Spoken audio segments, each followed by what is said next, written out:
إن هذا القرآن يهدي للتي هي أقوم ويبشر المؤمنين الذين يعملون الصالحات أن لهم أجرا كبيرا.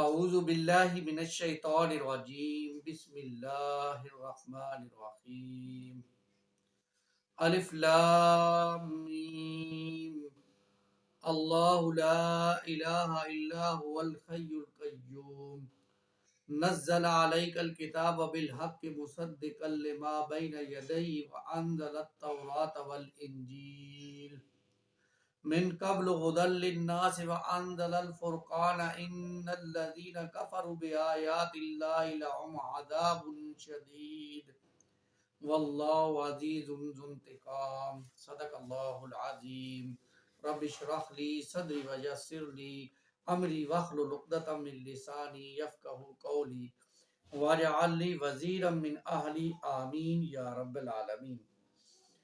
سورہ آل عمران کا آج ہم مطالعہ کریں گے، جو ہم نے قرآن مجید کا نظم جلی کا مطالعہ شروع کیا سورہ فاتحہ سورہ بقرہ کے بعد۔ آج ہم قرآن مجید کی تیسری سورت کا جو ہے وہ مطالعہ کریں گے، سورہ آل عمران۔ یہ سورت بھی مدنی سورت ہے اور 200 آیات پر مشتمل یہ سورت ہے۔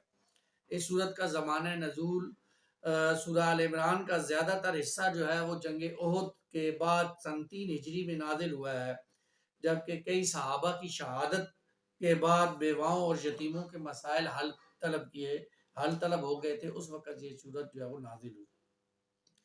البتہ آیات 33 تا 70 غالباً 9 ہجری میں نازل ہوئی، جب نجران کے عیسائیوں کا وفد مدینے آیا تھا اور انہیں مباہلے کی پیشکش کی گئی تھی، تو یہ اس کا زمانہ نزول ہے۔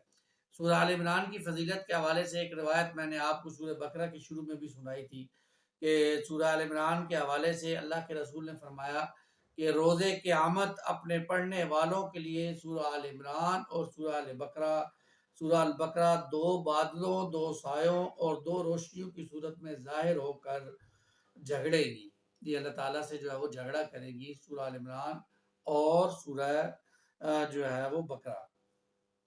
سورہ آل عمران کا جو کتابی ربط ہے وہ اس طرح ہے، اس کو بھی سمجھ لیجئے کہ سورہ فاتحہ میں مذکور الضالین قوم نصارہ کے خلاف فرد جرم کا ذکر ہے۔ سورہ آل عمران کے اندر گمراہ کون تھے؟ وہ عیسائی تھے، اور ان عیسائیوں پر جو فرد جرم عائد کی گئی ہے وہ سورہ آل عمران میں اللہ تعالیٰ نے کی ہے۔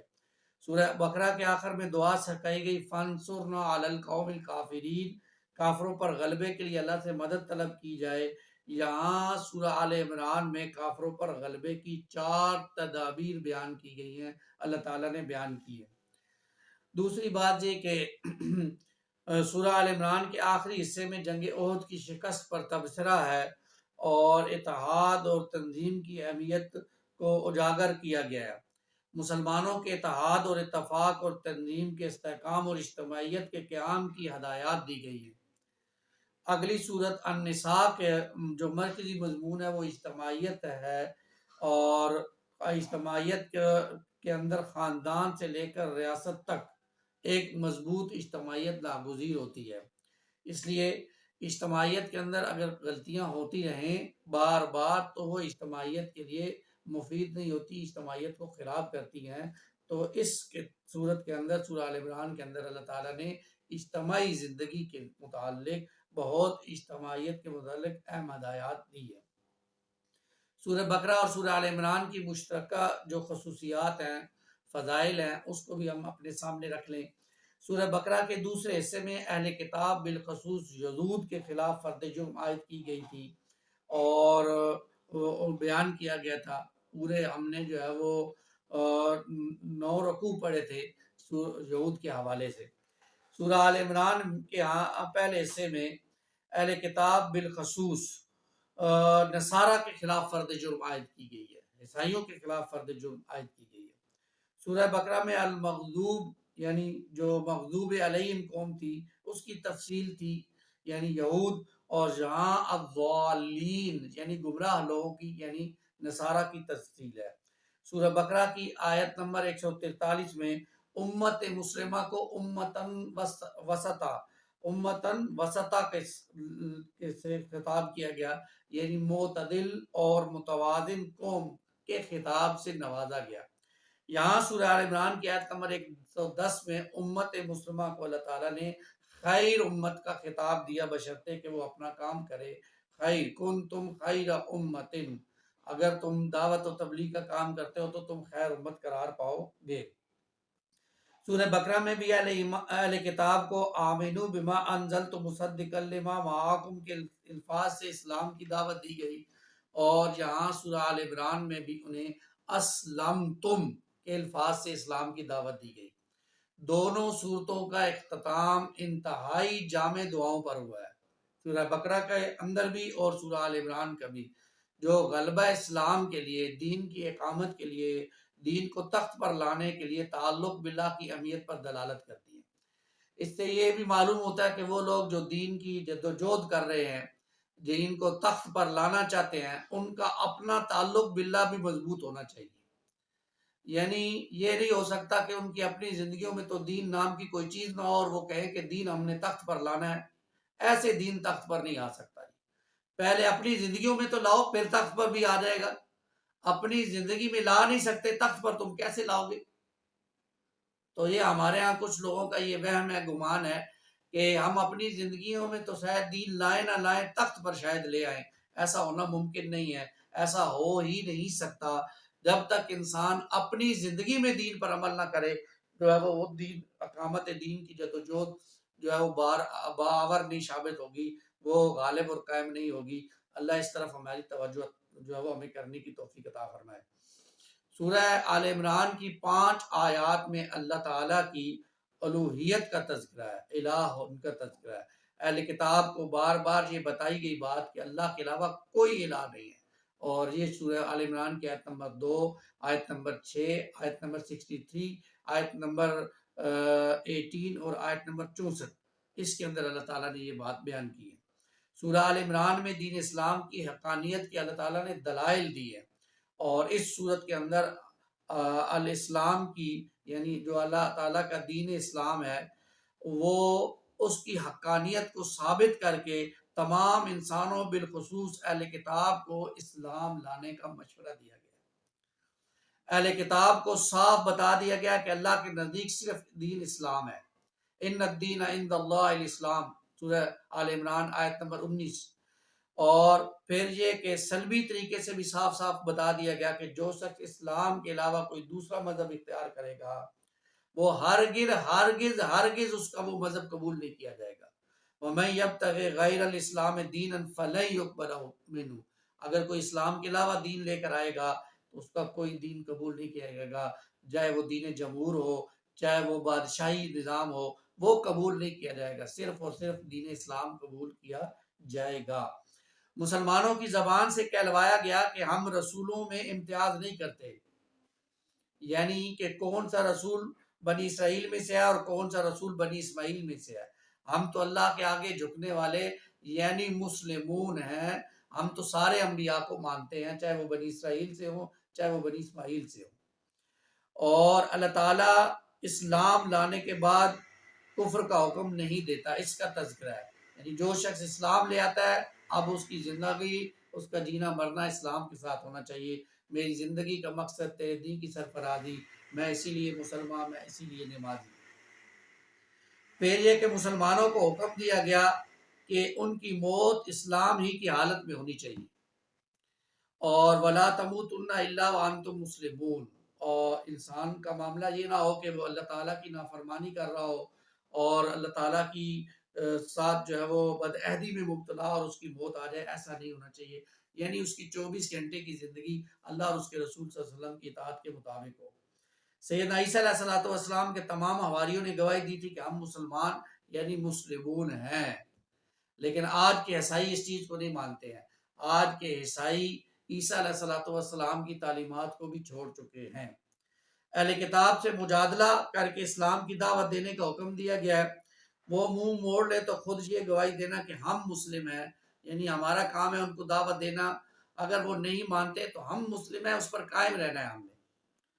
پھر یہ بھی اللہ تعالیٰ نے بتایا اس صورت کے اندر کہ زمین و آسمان کی ہر چیز توأن او کرہن جو ہے وہ مسلم ہی ہے، فرما بردار ہی ہے، اس لیے حضرت انسان تم بھی مسلم اور فرما بردار بن جاؤ۔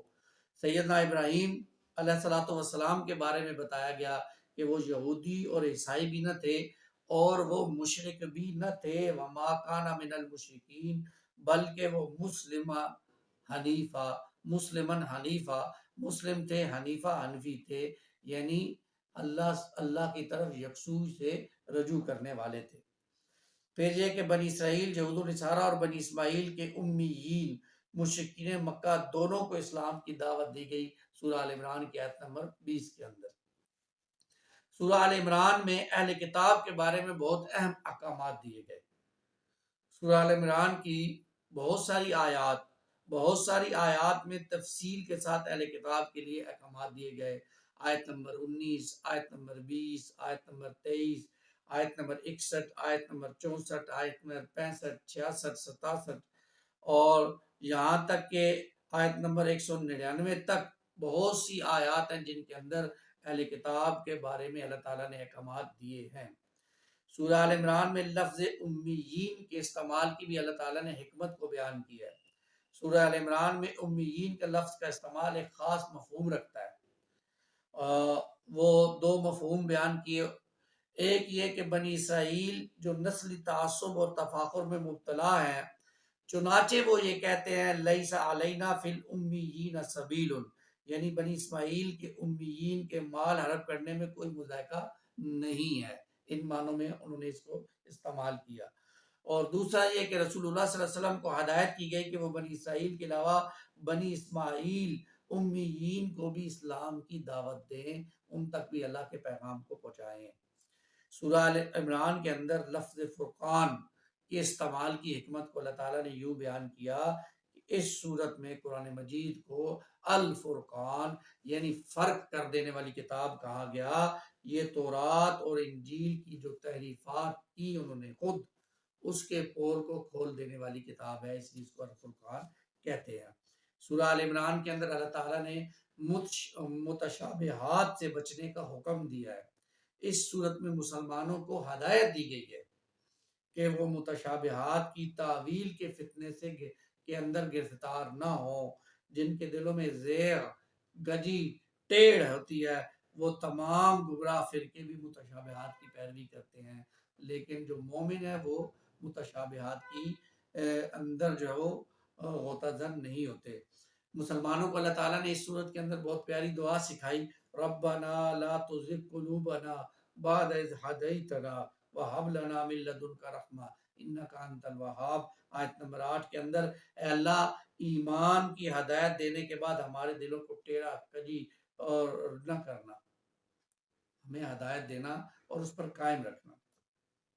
پھر یہ کہ سورہ آل عمران کے اندر جو امامت کی تبدیلی ہوئی اور اس کے لیے جو اللہ تعالیٰ نے سورہ بقرہ کے اندر امتن وسطا کا لفظ استعمال کیا تھا، اور تاج جو ہے وہ یہود سے لے کر مسلمانوں کو دے دیا گیا تھا، اور یہاں سورہ آل عمران کے اندر تؤتی الملک من تشاء وتنزع الملک ممن تشاء کے الفاظ سے امامت کی تبدیلی کی طرف اشارہ کیا گیا کہ بنی اسرائیل سے فضلتکم علی العالمین کا تاج چھین کر امت مسلمہ کے سر پر امتن وسطا کے اعزاز کے ساتھ اور خیر امت کے اعزاز کے ساتھ رکھ دیا گیا۔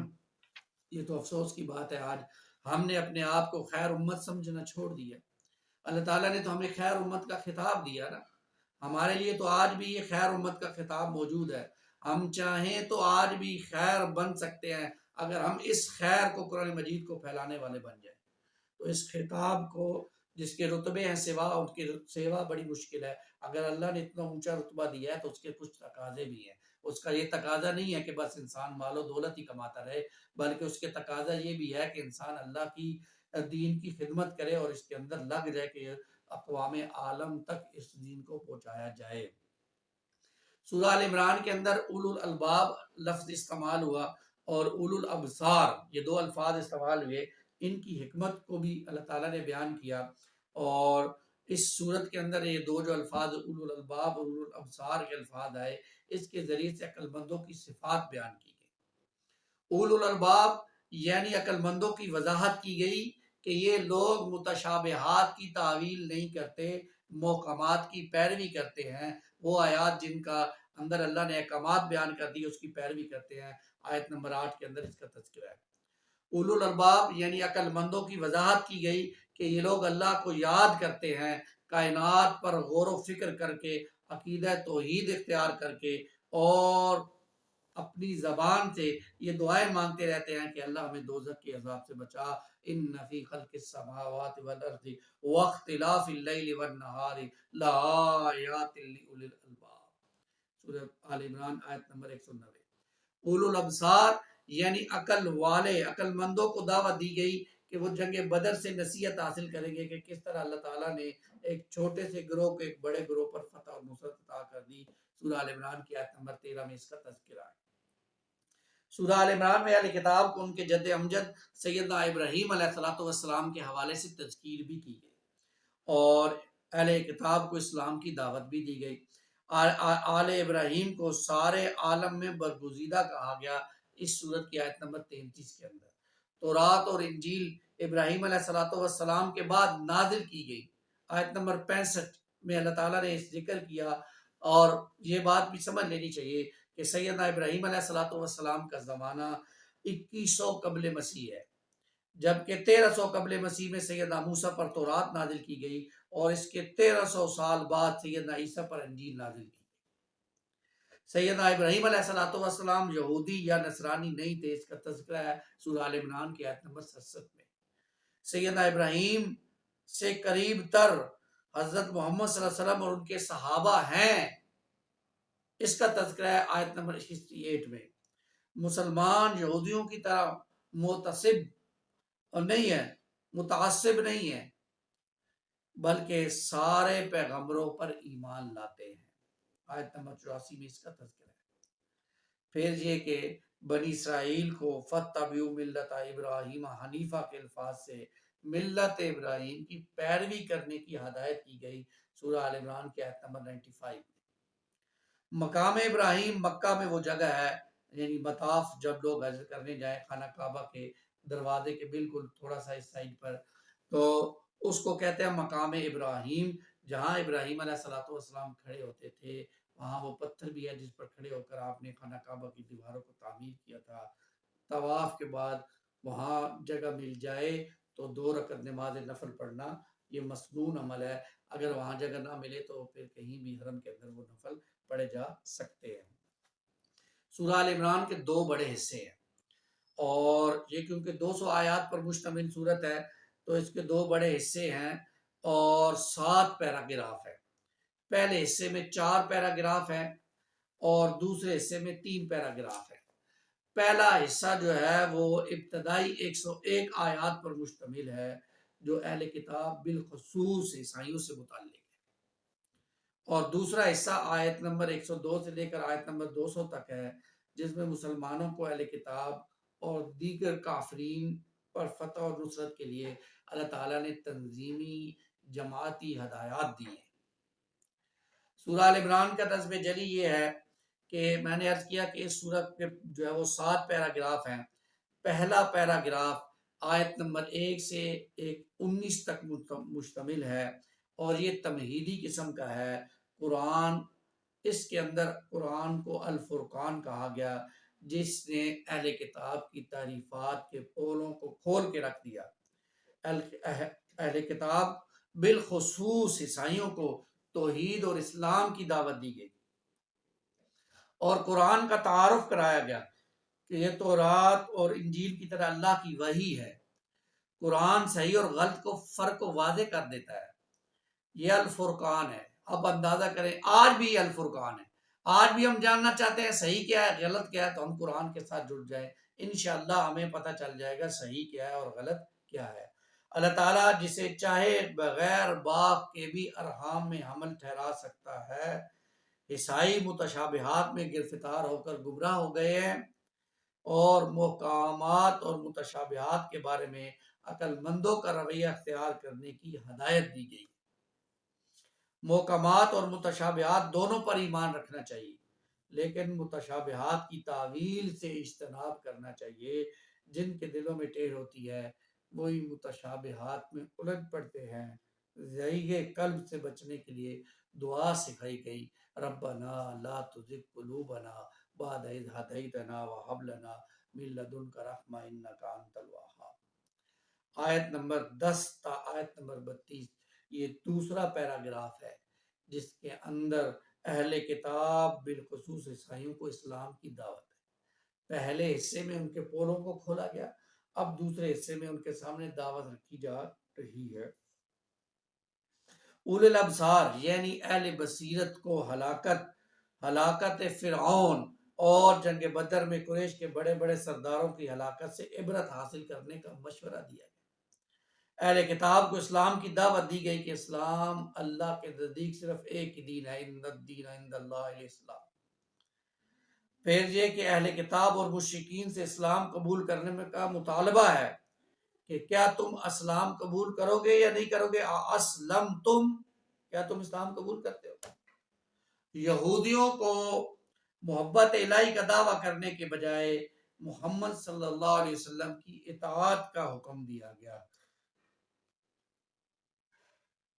فَاتَّبِعُونِی یُحْبِبْکُمُ اللہ، اہل کتاب کو اللہ اور اس کے رسول صلی اللہ علیہ وسلم کی اطاعت کی ہدایات دی گئی۔ یہ دوسرا پیراگراف۔ تیسرا پیراگراف آیات 33 تا 63 پر مشتمل ہے اور اس کے اندر عیسائیوں کے ٹرینٹی یعنی عقیدہ تثلیث کی تردید کے لیے سیدہ مریم سلام علیہا اور سیدنا زکریا علیہ السلام کے سچے واقعات کو بیان کیا گیا۔ سیدنا عیسیٰ علیہ السلام کی نانی سیدہ مریم کی والدہ نے نظر مانی تھی کہ ہونے والے بچے کو اللہ کے لیے وقف کر دیا جائے۔ سیدنا مریم پیدا ہوئی تو وہ سیدنا زکریا کی کفالت میں دی گئی، بیت المقدس میں وہ عبادت کرتی، ان کے پاس معجزانہ طور پر رزق آ جاتا۔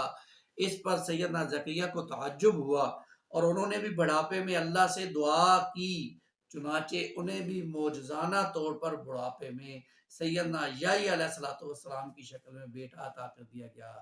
یہاں سے یہ بھی ثابت کیا گیا یہ کہ اولاد دینے والا صرف اللہ ہے، اس لیے انبیاء نے بڑھاپے کی عمر میں بھی جا کر کس سے مانگا؟ اللہ سے مانگا۔ حالانکہ اب بڑھاپے میں وہ آثار نہیں رہتے۔ آج کی میڈیکل سائنس تو ویسے بھی کہتی ہے کہ انسان جب 45 یا 50 سال کا ہو جاتا ہے تو اس کے بعد اولاد پیدا کرنے والے جراثیم میں وہ کمزور ہو جاتے ہیں، لیکن اللہ تعالیٰ نے یحییٰ علیہ السلام کی دعا سن لی اور زکریا علیہ السلام کی دعا سنی اور اللہ تعالیٰ نے ان کو پیدائش میں ان کو بیٹا دیا جس کا نام یحییٰ علیہ السلام رکھا گیا۔ اس لیے جن کی اولاد نہیں ہو رہی ہوتی ان کو اللہ سے دعائیں مانگنی چاہیے، بابوں کے پاس، پیروں کے پاس، پنڈتوں کے پاس نہیں جانا چاہیے۔ یہی تو شرک ہے، یہی تو گناہ ہے کہ یہ لوگ کچھ نہیں دے سکتے سوائے اللہ کے۔ اللہ سے مانگیے۔ زکریا علیہ السلام کسی بابے کے پاس نہیں گئے، اپنے رب سے مانگا، رب حب لی من الصالحین، اللہ مجھے نیک صالح اولاد عطا فرما۔ اللہ تعالیٰ نے دعا کو قبول کیا اور یحییٰ علیہ السلام کی شکل میں بیٹا عطا کر دیا۔ یہاں یہ بھی ثابت کیا گیا ہے کہ سیدنا عیسیٰ علیہ السلام نعوذ باللہ اللہ کے بیٹے نہیں ہیں، بلکہ معجزانہ طور پر بغیر باپ کے پیدا کیے گئے ہیں۔ جس طرح سیدنا یحییٰ کی پیدائش معجزانہ طور پر بڑھاپے میں ہوئی، ایسے ہی سیدنا عیسیٰ علیہ السلام کی معجزانہ پیدائش ہوئی۔ پھر یہ کہ سیدنا عیسیٰ علیہ السلام کے معجزات بیان کر کے خود ان کی زبان کے الفاظ نقل کیے گئے، ان اللہ ربی و ربکم فاعبدوہ ھذا صراط مستقیم۔ خود سیدنا عیسیٰ علیہ السلام کے حواریوں نے کہا تھا کہ ہم مسلمان ہیں۔ یہ پیشن گوئی کی گئی کہ آپ کے ماننے والوں کی تعداد آپ کا انکار کرنے والوں سے زیادہ ہوگی۔ عقیدہ تثلیث کی تردید کے لیے سیدنا آدم علیہ السلام کی مثال پیش کی گئی کہ عیسیٰ علیہ السلام کے تو صرف والد نہیں تھے، جبکہ آدم علیہ السلام کو جب اللہ نے پیدا کیا تو نہ والد تھے نہ والدہ تھے۔ پھر یہ کہ اس صورت کے اندر دعوت مباہلہ، ان تمام دلائل کے باوجود اب اگر کوئی عیسائی اسلام کی دعوت کو تسلیم نہیں کرتا تو پھر اس سے کہا جائے گا مباہلہ ہو سکتا ہے، آؤ مباہلہ کرتے ہیں، ہم اپنے بیوی بچوں کو ساتھ آئیں گے اور وہ اپنے بیوی بچوں کے ساتھ آئیں گے، اس کے بعد قسم کھائی جائے گی کہ جو جھوٹا ہوگا اس پر اللہ کی لعنت ہوگی، اور آخر میں دعوت توحید کا پھر سے اعادہ کیا گیا۔ یہ ہے آل عمران، سورہ آل عمران کا جو ہے وہ تیسرا پیراگراف جس کا ذکر کیا میں نے آپ کے ساتھ۔ چوتھا پیراگراف آیات 64 تا 101 پر مشتمل ہے، اور اس میں اہل کتاب کے شر سے آگاہ کر کے مسلمانوں کو ان سے خبردار رہنے کی ہدایت کی گئی۔ اہل کتاب کا جو شر ہے اس سے جو ہے وہ مسلمانوں کو جو ہے وہ خبردار کیا گیا۔ اہل کتاب کو بھی مکالمے کی دعوت دی گئی کہ آؤ بیٹھ کے بات کرو، ڈائیلاگ کرتے ہیں۔ سیدنا ابراہیم مسلم یعنی حنیف تھے، یہودیوں اور عیسائیوں کو اپنے جد امجد کے طرز عمل کو اختیار کرنے کا کہا گیا، تلقین کی گئی۔ اہل کتاب کے خیر و شر کی وضاحت کی گئی۔ یہ لوگ غیر یہودیوں کے مال کو اپنے لیے جائز سمجھتے ہیں۔ آج بھی یہودی جو ہے وہ غیر یہودی کے مال کو ہڑپ کرنا، ان سے سود لینا جائز، حالانکہ یہ بھی سمجھیے ان کی شریعت کے اندر بھی سود حرام ہے، لیکن وہ آپس میں ایک یہودی دوسرے یہودی سے سود نہیں لے گا، لیکن باقی دنیا سے وہ جو ہے وہ سود لیں گے، جائز سمجھتے ہیں۔ ان میں بعض اچھے لوگ بھی ہیں جو دیانتدار ہیں، یہ قرآن کا بیلنس ہے، قرآن نے سب کو غلط نہیں کہا، جو ٹھیک تھے ان کو ٹھیک کہا ہے۔ یہودی علماء کی تحریف کتاب کا پول کھول دیا گیا، یہ اپنی زبانوں کو ہلا کر لوگوں کو یہ تاثر دیتے ہیں کہ یہ حکم تورات میں ہے، حالانکہ وہ حکم تورات میں نہیں ہوتا۔ پھر یہ کہ یہودیوں کی خاندانی عصبیت کو رد کیا گیا، وہ صرف اپنے خاندان کے رسول پر ایمان لانا چاہتے ہیں، جبکہ مسلمان متعصب نہیں ہوتے، دونوں خاندانوں کے انبیاء پر ایمان لاتے ہیں۔ اہل کتاب کو صاف صاف بتا دیا گیا اسلام کے علاوہ کوئی اور دین بھی اللہ کے ہاں ہرگز قبول نہیں کیا جائے گا۔ وَمَن يَبْتَغِ غَيْرَ الْإِسْلَامِ دِينًا فَلَن يُقْبَلَ مِنْهُ۔ اہل کتاب کو اپنے جد امجد سیدنا ابراہیم علیہ السلام کی طرح خالص توحید اختیار کرنے اور دین ابراہیم کی پیروی کرنے کے حکم دیا گیا۔ فَاتَّبِعُوا مِلَّتَ إِبْرَاهِيمَ حَنِيفًا، یہ اس الفاظ سے انہیں حکم دیا گیا۔ پانچواں پیراگراف آیات 102 تا 120 پر مشتمل ہے، اور اس کے اندر تقوی کا حکم دے کر مسلمانوں کو کچھ تنظیمی ہدایات دی۔ مسلمانوں کو اللہ کا ایسا تقوی اختیار کرنا چاہیے جیسا کہ اللہ کا حق ہے۔ وَاعْتَصِمُوا بِحَبْلِ اللَّهِ جَمِيعًا کے الفاظ سے اللہ کی رسی کو مضبوطی پر پکڑنے کی ہدایت کی، اور مسلمانوں کے اندر ایک ایسی اجتماعیت ہونی چاہیے، ایک ایسی جماعت ہونی چاہیے جو نیکی کا حکم دے، بھلائی کا حکم دے اور برائی سے روکے۔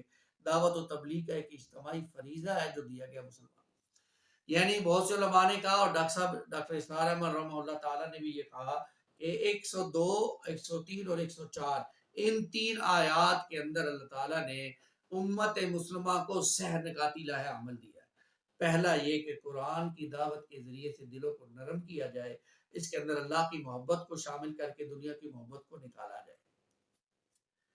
پھر یہ کہ اس قرآن مجید ہی کے ذریعے سے ایک ایسی اجتماعیت تیار کی جائے جو لوگوں کو اللہ کے دین کی طرف بلانے والی ہو اور اقامت دین کی جدوجہد کرنے والی ہو، یعنی دین کے غلبے کے لیے محنت کرنے والی۔ امت مسلمہ کو خیر امت کا خطاب دیا گیا،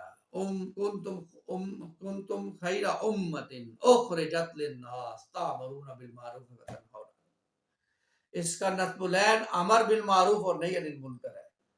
امت مسلمہ کو میدان میں اس لیے لایا گیا کہ وہ دوسرے انسانوں تک اسلام کا پیغام پہنچائے۔ اخرجت للناس، اہل کتاب سے بھی کہا گیا، دردمندی کا اظہار کیا گیا کہ اگر وہ بھی اسلام لے آئیں تو کتنا اچھا ہو، اور مسلمانوں سے کہا گیا کہ نکلو لوگوں کے لیے، نکلو لوگوں کے لیے اللہ کے دین کی دعوت دو۔ اس کے بعد اہل کتاب کے شر اور ان کے اندر پوشیدہ خیر کی چند مثالیں بھی دی گئیں۔ کچھ لوگ اللہ کے بجائے دنیا کے لیے مال و دولت خرچ کرتے ہیں، انہیں ان کے انجام بد سے خبردار کیا گیا۔ مسلمانوں سے کہا گیا کہ وہ غیر مسلموں کو اپنا رازدار نہ بنائیں۔ لا تتخذوا بطانۃ من دونکم، وہ تمہارے دوست نہیں ہو سکتے، اللہ یہ کہ آج تو ہمارے حکمران ان کے سامنے بچھے جا رہے ہیں، ہمارے تو بجٹ تک، ہمارا آرمی چیف تک وہ اپوائنٹمنٹ کرتے ہیں، آپ کا چیف جسٹس وہ لگاتے ہیں، ساری بھی جتنی اہم پوسٹیں ہیں وہاں سے اپروول آتا ہے تو وہ بنتا ہے، بجٹ وہاں سے آتا ہے، یہ سب ہوتا ہے، جبکہ اللہ کہہ رہا ہے کہ کسی کو رازدار نہیں بنانا۔ یہ اسلامی ریاست کی خارجہ پالیسی ہے۔ اور مسلمانوں پر یہ بھی واضح کیا گیا کہ تم اہل کتاب سے محبت کرتے ہو، لیکن اہل کتاب تم سے محبت نہیں کرتے، یحبونہم ولا یحبونکم، تم ان سے کرتے ہو، وہ تم سے محبت نہیں کرتے، وہ تو تمہارے دشمن ہیں، تمہارے لیے بغض رکھتے ہیں دلوں۔ آخر میں انہیں بتایا گیا کہ صبر اور تقوی سے اہل کتاب کی شر پر قابو پایا جا سکتا ہے۔ وَإِن تَصْبِرُوا وَتَتَّقُوا لَا يَضُرُّكُمْ كَيْدُهُمْ شَيْئًا۔ یہ 5واں پیراگراف۔ چھٹا پیراگراف آیات 121 تا 199 پر مشتمل ہے، جس میں جنگ احد کی شکست پر تبصرہ کر کے منافقین کے کردار پر بھی تبصرہ کیا گیا۔ دیکھیے، جنگ احد میں 2 گروہوں کی کمزوری کا ذکر کیا گیا۔ مسلمانوں کی اخلاقی تربیت کی گئی کہ وہ صبر سے، تقوی سے کام لیں، سود سے بچیں، دل کھول کر انفاق کریں اللہ کے راستے میں، اللہ اور اس کے رسول صلی اللہ علیہ وسلم کی سچی اطاعت کریں، انفاق اور جہاد کے ذریعے سے اللہ کی مغفرت اور جنت حاصل کرنے کے لیے ایک دوسرے سے بازی لے جائیں۔ سارعوا الی مغفرۃ من ربکم، اہل ایمان تنگی اور خوشحالی دونوں حالتوں میں اللہ کی راہ پہ خرچ کرتے ہیں۔ تنگی ہے تو کم خرچ کریں، خوشحالی ہو جائے تو ذرا زیادہ اللہ کے راستے میں خرچ جو ہے وہ کیا جائے۔ غصے کو پی جاتے ہیں، اہل ایمان کی صفات جہاں بیان کی گئی وہاں یہ بھی کہا گیا کہ وہ تنگی اور خوشحالی میں اللہ کے راستے میں خرچ کرتے ہیں، پھر فرمایا کہ وہ غصے کو پی جاتے ہیں، لوگوں کو معاف کر دیتے ہیں، ان سے اللہ محبت کرتا ہے، فحش کام یا گناہ ہو جائے تو اللہ سے مغفرت طلب کرتے ہیں، گناہوں پر اصرار نہیں کرتے، انہیں مغفرت اور جنت عطا کی جائے گی۔ یہ وہ اللہ کے برگزیدہ لوگ ہیں جنہوں نے اللہ کو پہچان لیا ہے اور اللہ تعالیٰ کی پہچان کر وہ اپنی زندگی بسر کر رہے ہیں۔ مسلمانوں کو تسلی دی گئی کہ ایمان کا مظاہرہ کریں تو وہی غالب رہیں گے۔ انتم الاعلون ان کنتم مؤمنین، تم ہی غالب رہو گے اگر تم مومن ہو۔ اور اسی صورت کے اندر، سورہ احد کے اندر، احد کی شکست کا مقصد واضح کیا گیا کہ اللہ تعالیٰ سچے مومنوں کو چھانٹنا چاہتا تھا، معلوم لگانا چاہتا تھا کہ کون ہے جو میری جان دینے والے ہیں اور کون ہے جو پیسے اور دولت کے لیے جان دینے والے ہیں۔ جنگ میں صبر اور ثابت قدمی کا مظاہرہ کرنے سے اللہ تعالیٰ کرنے اور اللہ سے تعلق مضبوط رکھنے کی یہ بھی ہدایت دی گئی۔ صحابہ کی تربیت کی گئی کہ رسول اللہ صلی اللہ علیہ وسلم کی موت یا شہادت ہو جائے تب بھی دین اسلام کو چھوڑا نہیں جا سکتا، اور مسلمانوں کو خبردار کیا گیا کہ وہ کافروں کی اطاعت کر کے نقصان اٹھائیں گے، اور یہ بھی کہ مسلمانوں کو تسلی دی گئی کہ اللہ ان کا مولا ہے، سرپرست ہے، یہ مولانا، وہ کافروں کے دلوں پر تمہارا رعب طاری کرے گا۔ پھر یہ کہ احد میں مسلمانوں کی شکست کی وجہ بعض لوگوں کی کمزوری، باہمی اختلاف، مالی غنیمی کی محبت، رسول اللہ صلی اللہ علیہ وسلم کی نافرمانی اور دنیا کی طلب تھی۔ یہ تھی بعض لوگوں کا معاملہ۔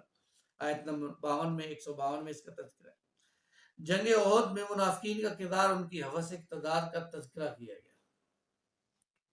منافقین اپنے آپ کو قیادت کے لیے رسول اللہ صلی اللہ علیہ وسلم سے زیادہ بہتر سمجھتے تھے۔ رسول اللہ صلی اللہ علیہ وسلم کو نرمی، باہمی مشاورت، توکل کا حکم دیا گیا۔ ترتیب بتائی گئی کہ پہلے مشورہ کیا جائے، پھر فیصلہ کیا جائے، اور پھر فیصلے پر توکل اچھی چیز ہے، اور یہ ہوگی تبھی تو محبت الہی کا نزول ہو۔ اللہ اور اس کے دین کی مدد کرنے کی صورت میں فتح اور غلبے کی بشارت دے گی۔ اگر تم ان تنصر اللہ ینصرکم، اللہ کی مدد کرو گے تو اللہ تمہاری مدد بھی کرے گا۔ منافقین کو رسول اللہ صلی اللہ علیہ وسلم کی اصلی حیثیت کو سمجھنے کی ہدایت۔ آپ صلی اللہ علیہ وسلم بھی معلم ہیں اور رسول بھی ہیں، مزکی بھی ہیں، مربی بھی ہیں۔ اللہ تعالیٰ نے رسول اللہ صلی اللہ علیہ وسلم کو مبعوث کر کے مومنین پر بڑا احسان کیا، بڑا احسان کیا۔ یہ اللہ کا فضل ہے۔ اس کے بعد منافقین کی چند صفات گنوا کر سچے مسلمانوں کی ہمت افزائی کی۔ مسلمانوں کو کافروں کی دوڑ دھوپ سے مرعوب نہ ہونے اور بخل کی بجائے کھول کھول کر انفاق کرنے پر جو ہے وہ اہل کتاب کے شر اور ان کی اذیتوں کے مقابلے میں صبر اور تقوی کے انتظام کی ہدایت دی۔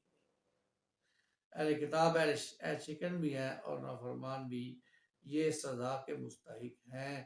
یہ اس سورت کا 6واں پیراگراف ہے۔ سورہ آل عمران کا 7واں اور آخری پیراگراف، یہ آیات 190 تا 200 پر مشتمل ہے، جس میں پوری سورت کا خلاصہ ایک مرتبہ پھر آ گیا ہے۔ عقل مندوں کو اللہ تعالیٰ نے جو اسرار کائنات پر غور کرنے اور تعلق کو ملا میں اضافے کی ہدایات دی گئی، ان کہا گیا کہ اللہ کو یاد کرو اور کائنات پر غور و فکر کرو۔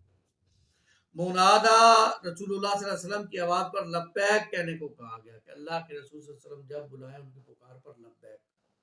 ہجرت اور انفاق اور جہاد اور اذیتوں پر ثابت قدمی کا مظاہرہ کرنے والوں کو جنت کی بشارت دی۔ مسلمانوں پر وعدے کر دیے گئے کہ کافروں کا مختلف ممالک میں دندنانا ہرگز تمہیں دھوکے میں مبتلا نہ کرے۔ اللہ تعالیٰ سب سے بڑی طاقت ہے۔ لا یغرنک تقلب الذین کفروا فی البلاد، اللہ سے تمہارا لو اور تعلق مضبوط ہونا۔ اہل کتاب میں سے ایمان لا کر مسلمان ہونے والوں کی صفات کو بیان کیا گیا آیت نمبر 199 میں۔ آخری آیت میں بطور خاص 4 ہدایات دی گئیں جن کے ذریعے کافروں پر غلبہ پایا جا سکتا ہے۔ ثابت قدمی یعنی صبر اور مصابرت، ثابت قدمی کی باہم تلقین ایک دوسرے کو، اور مرابطہ کمر بستی کر لینا، اپنے آپ کو اٹھا دینا اور تیار کر لینا، اور نمبر 4 تقوی۔ یہ چاروں چیزیں ہوں گی تو نور العلال ہو، اگر نہیں ہے تو ان کو آہستہ آہستہ اپنے اندر پیدا کرنے کی کوشش کی جائے۔ سورہ آل عمران کی آخری یہ آیت، یا ایھا الذین آمنوا اصبروا وصابروا ورابطوا واتقوا اللہ لعلکم تفلحون، بقرہ کی بھی آخری آیت ہے۔ اور سورہ بقرہ کی جو آخری آیت میں دعا ہے، فانصرنا علی القوم الکافرین، جس کا ذکر سورہ آل عمران کے اس آیت میں ہو گیا ہے۔ اللہ تعالیٰ سے دعا ہے کہ اللہ تعالیٰ ہمیں بھی ان باتوں کو سمجھنے کی توفیق عطا فرمائے۔ آخر میں اس صورت کا جو مرکزی مضمین ہے، جو 4 تدابیر اختیار کر کے کافروں پر اور بالخصوص اہل کتاب پر غلبہ حاصل کیا جانا چاہیے، جو اللہ تعالیٰ نے بیان ان کو بیان کر کے اختتام کرتے ہیں۔ فانصرنا علی القوم الکافرین کی دعا قبول ہو سکتی ہے بشرطے کہ 4 کام کیے جائیں۔ نمبر 1، اہل کتاب کو اسلام کی دعوت دی جائے، ان سے مکالمہ، ان سے مباحثہ، ان سے مجادلہ، ان سے مباہلہ کیا جائے، دعوت و تبلیغ کا کام کیا جائے ان کے ساتھ۔ نمبر 2، اہل کتاب میں موجود خیر کو دریافت کیا جائے اور اسے اسلام کے حق میں استعمال کیا جائے۔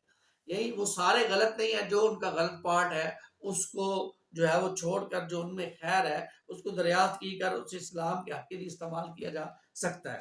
نمبر 3، اہل کتاب میں موجود شر سے آگاہی حاصل کرتے اس سے بچنے کی بھرپور کوشش کی۔ وہ جو شر پھیلا رہے ہیں وہ ہمیں معلوم ہونا چاہیے کیا ہے، پھر اس سے بچنے کی پوری کوشش کرنی چاہیے۔